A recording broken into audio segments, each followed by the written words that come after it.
猫咪早上好。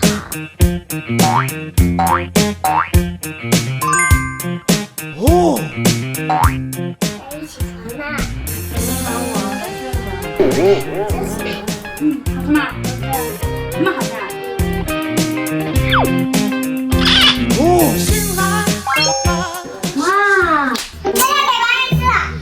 这给猫吃的哪有这么精致啊？猫咪4月的心头肉啊，可会精心准备着。盘里装的是猫每天必吃的太淘气肉酱，添加益生元，里面含有硫磺酸、维生素，边吃边补充营养。你看它那么有食欲，是因为用鲜鸡肉高汤拌煮的，嘎嘎香。